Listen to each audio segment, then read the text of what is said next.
Hi hello नमस्ते, स्वागत आहे तुमचं स्मार्ट सुगरण या यूट्यूब चॅनलमध्ये। आज आपण किचन टिप्स पाहणार आहोत।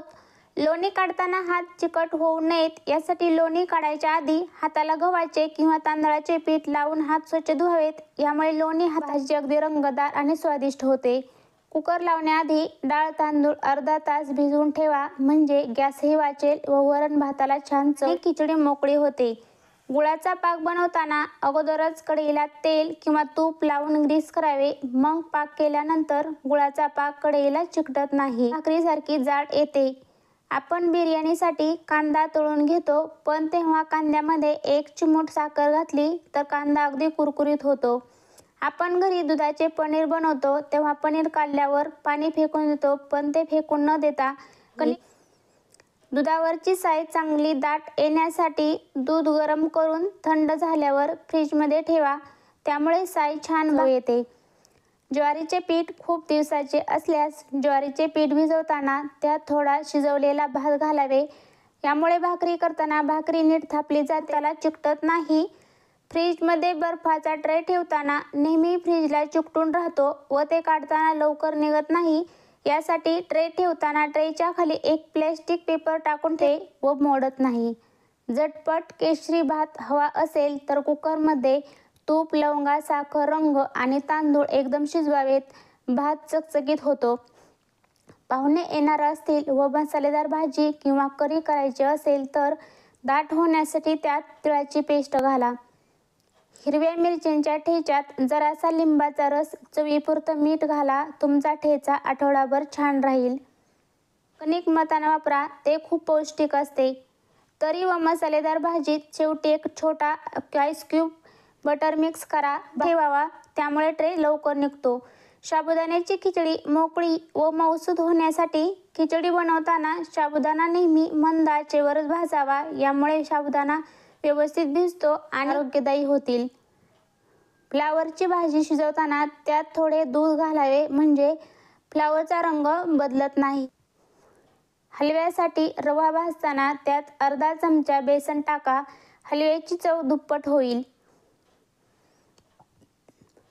मलईमधून जास्तीत जास्त तूप काढण्यासाठी त्यात बर्फ घालून मिक्सरमध्ये हलवा, यामुळे सर्व लोणी वेगळे होऊन वर येईल आणि ताक तळाशी शिल्लक राहील।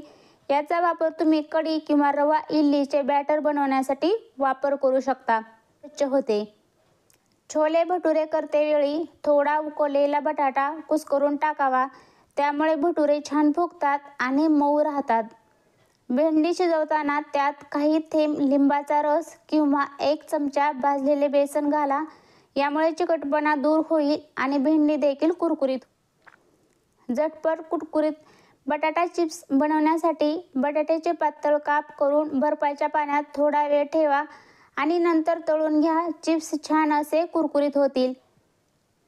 भोपळ्याचा कोफ्ता किंवा हलवा बनवण्यासाठी भोपळा किसून झाल्यावर बाहेर पडणाऱ्या पाण्याने ते मळून घ्या, यामुळे कोफ्ते मऊ आणि चविष्ट तर होतीलच, शिवाय पापड लोणची बनविताना हिंगाचा वापर करावा, त्यामुळे पदार्थ टिकाऊ व चविष्ट बनतो।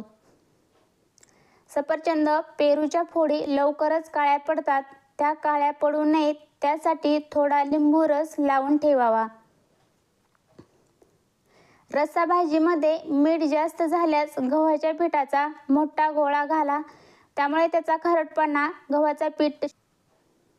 भजी किंवा पुऱ्या तळल्यानंतर तेल काळे होते, ते पुन्हा वापरात येत नाही, अशा वेळी थोडा शिजलेला भात त्या गरम तेलात घालावा, त्यामुळे तेलाचे काळे कण भाताला चिकटतात आणि तेल स्वच्छ होईल। दही चांगले घट्ट होण्यासाठी कोमट दुधात दही घातल्यानंतर त्यात हिरव्या मिरचीचे 3 किंवा 4 देठ टाकावेत, त्यामुळे दही घट्ट लागते।